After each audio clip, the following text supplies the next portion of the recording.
से ये हारमोनियम काम करता है। ये जो धोकनी होती है, ये धोकनी के जरिए हम हारमोनियम में हवा को प्रवाह करते हैं, मतलब हवा भरने की काम करते हैं ये धोकनी। ये धोकनी को अगर देखा जाए तो हम इसे एक तरह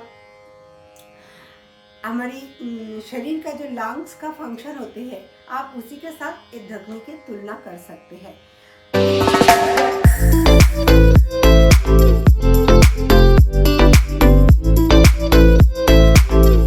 क्या होता है, जैसे हमारा लंग्स काम करना जब कम कर देता है या कोई इन्फेक्शन हो जाते हैं, हमें सांस लेने में दिक्कतें होते हैं, या जब लंग्स काम करना ही छोड़ देते हैं तो हमारा जीवित रहना मुश्किल हो जाता है।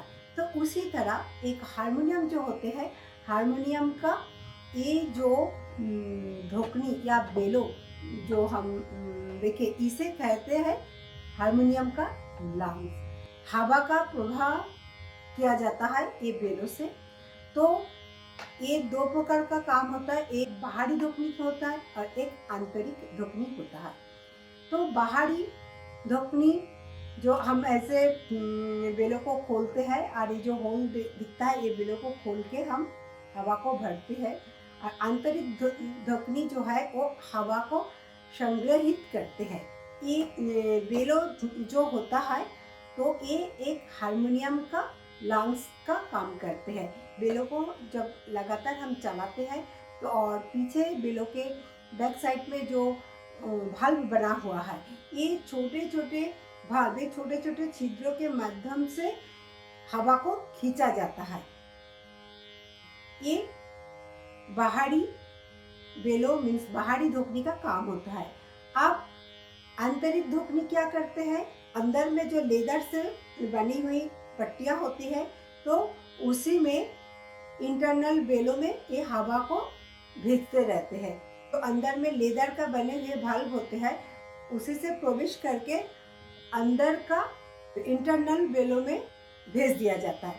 जब हम बेलों को लगातार चलाते हैं तो ये जो बैक साइड में छोटे छोटे छिद्र होल होता है, तो उसी से हवा को खींचा जाता है, और वो हवा को खींचे अंदर में जो लेदर का होल बना होता है, तो उसी लेदर का होल के अंदर से इंटरनल बेलों में भेजा जाता है।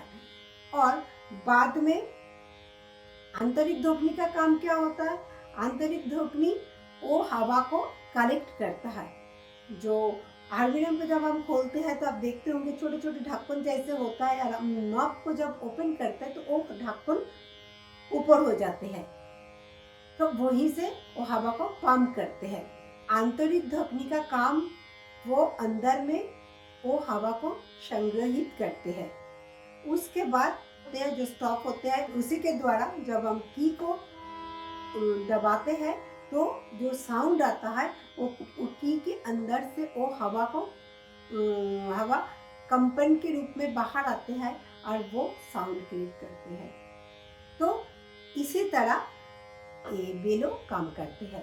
जैसे हमारा लंग्स काम करते हैं, ऑक्सीजन लेते हैं और कार्बन डाइऑक्साइड छोड़ते हैं, उसी तरह बाहर की हवा को खींच के अंदर भेजा जाता है और हम एक की को प्रेस करके वो हवा को, अंदर की हवा को फिर बाहर निकाल देते हैं।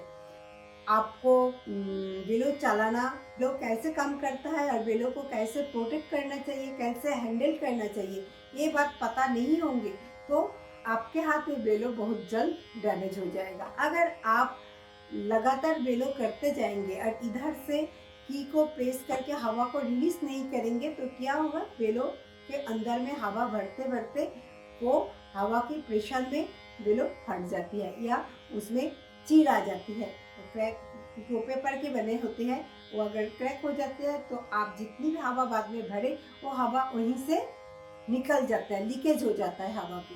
तो भरपूर हवा नहीं मिलने से आपका साउंड जितना होना चाहिए वो हारमोनियम की आवाज़ धीरे धीरे कम हो जाती है, या अगर बेलो जितनी डैमेज हो जाता है हारमोनियम का साउंड बिल्कुल धीरे धीरे बंद हो जाता है। तो ये फंक्शन, ये मेन चीज़ हारमोनियम का सबसे इम्पोर्टेंट पार्ट होता है बेलो, और इसी को इसीलिए बहुत प्रॉपर हैंडल करना चाहिए। आप थोड़े थोड़े हवा भरना चाहिए और उसी को पैरेलल रिलीज भी करना चाहिए। और कभी वेलो का ये जो पेपर का बना होता है बहुत अधिक या रफ हैंडलिंग करते हुए ये फट जाती चिट जाती है, तो इसीलिए हम लोग पेपर लगा के वो छिद्र या वो गैप को टाइटली बंद करा देते हैं कि अब फिर से वो हवा होल्ड कर पाए। अब हम आएंगे हारमोनियम का की रीड क्या है। तो ये जो की है, की के ऊपर से लकड़ी का कवर होता है और इसके नीचे जो खोल के आपको दिखाया गया ब्रास का मतलब पीतल का बना रहता है, वो लोहे का या पीतल का बना रहता है। ज़्यादातर ब्रास वाला जो होता है वो महंगा होता है और वो क्वालिटी अच्छा होता है। हारमोनियम के कीस जो ऊपरी हिस्सा में होता है, ये दो प्रकार के कीस होता है, एक सफ़ेद कलर का कीस होता है और एक ब्लैक कलर का की होता है। और आप जानेंगे हारमोनियम का ये जो स्टॉप्स है इसका क्या काम है। ये स्टॉप्स को खोलने से आवाज़ निकालती है और अगर आप इसे बंद कर देंगे तो आवाज़ नहीं निकालती है। अगर इसे नहीं हम ओपन करेंगे तो ये आवाज़ उत्पन्न नहीं कर पाती है क्योंकि स्वरों तक वो आवाज़ पहुंचा नहीं पाते। और अगर इसको हम खुला रखेंगे तो वो स्वर तक हवा पहुंच पाता है और उसी से आवाज़ उत्पन्न होती है, साउंड क्रिएट होती है। और ये हारमोनियम के जो हैंडल है जिसे हमें एक जगह से दूसरी जगह में ले जाने में सहायता मिलते हैं, तो इसलिए ये हैंडल को दिया जाता है। ये है हारमोनियम की ऊपरी हिस्सा, ये है हारमोनियम का आवरण ढक्कन। इसे प्रैक्टिस हो जाने के बाद रोज आपको हारमोनियम को ठीक से कवर करके रखना चाहिए ताकि उसमें कोई डस्ट ना जाए, नीट एंड क्लीन आपकी हारमोनियम रहे। तो ये था हारमोनियम का बारे में संपूर्ण ज्ञान। और आप लोग ये लेसन को फॉलो करते रहिए, फिर धीरे धीरे हम हारमोनियम के बारे में और जानेंगे, हारमोनियम को बजाना सीखेंगे। एक अच्छा हारमोनियम वादक बनने के लिए आपको हारमोनियम को कैसे यूज़ करना है, कैसे प्रैक्टिस करने से और कैसे आप उसी को प्रैक्टिस करें कि ताकि आप बहुत अच्छा हारमोनियम वादक बन पाए। अगले एपिसोड में मैं हारमोनियम पर एक टॉपिक लाने वाली हूँ जिससे एक अच्छा हारमोनियम वादक कितने जल्दी आप बन सकते हैं उसी पर हम चर्चा करेंगे और बहुत सारे टिप्स देंगे, बहुत सारे बातें बताएंगे जो एक अच्छा हारमोनियम वादक होने के लिए ज़रूरी है। और साथ साथ अगर आप एक अच्छा गायक बनना चाहें तो ये हारमोनियम आपके लिए भी एक अनमोल यंत्र है। तो इसीलिए हारमोनियम से आप प्यार कीजिए, हारमोनियम का केयर कीजिए, हारमोनियम का हर अंग के बारे में जानिए और उसी का वो कैसे काम करता है, तो उसी हिसाब से आप हारमोनियम का टेक केयर करें। तो चलिए फिर धीरे धीरे हम हारमोनियम पर बेसिक से सब जानते जाएंगे, सीखते जाएंगे। तो आप अपना नज़र रखिए अगला एपिसोड में। अगर आपको अच्छा लगे, अगर आपके लिए एक फ़ायदेमंद वीडियो लगे तो ज़रूर एक लाइक कीजिए और अपने दोस्तों को भी शेयर कीजिए ताकि उन्हें भी ये जानकारी मिले।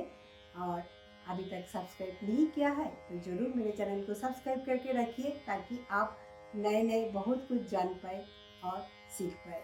हमारी कोशिश रहती है हमेशा कुछ ना कुछ नए चीज़ आपके सामने लाने के लिए जो आपके लिए लाभदायक हो। फिर मिलेंगे अगले एपिसोड में नए वीडियो के साथ, तब तक धन्यवाद।